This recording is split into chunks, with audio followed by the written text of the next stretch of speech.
I'm making a series where I get every block in Minecraft in release order. Last episode, we got a jack-o'-lantern. This episode, we're getting a spruce log. Welcome to Beta Minecraft. To celebrate making it out of alpha, I've changed the background music for the series. We've finally made it out of the trenches of early dev builds in alpha, and we're now onto a more stable version of the game. Since the last episode, Minecraft has added a plethora of new blocks for us to collect and craft. However, some of these blocks are naturally generated, so we'll need to load new chunks. Since I'm going to have to travel around 1,000 blocks to load in a new area in our world, I've decided that I'm going to collect every new block on this trip so I don't need to make multiple trips back and forth in later episodes. All we need is some spruce logs, birch logs, and lapis. We'll head in this direction since I know we haven't loaded anything here in the past.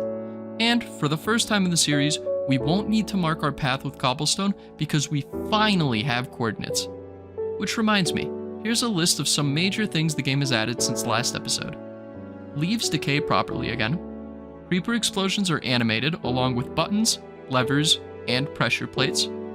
Small lakes and lava lakes have been added to world generation.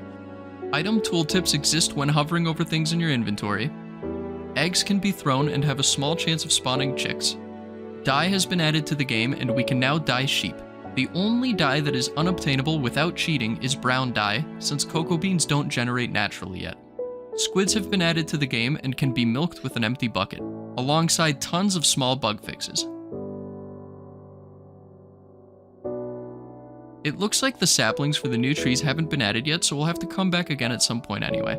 Now it's time for us to go underground and look for lapis. You can't see since it's cropped out of view on your phone, but we're actually on version beta 1.2.02. No new blocks are added in this version that aren't in 1.2, but the difference is that lapis drops more than one piece when mined. This was altered a few days after the update released when players were complaining that it was too rare, and Notch agreed. This version also came with some stability improvements, so it made sense to use this one.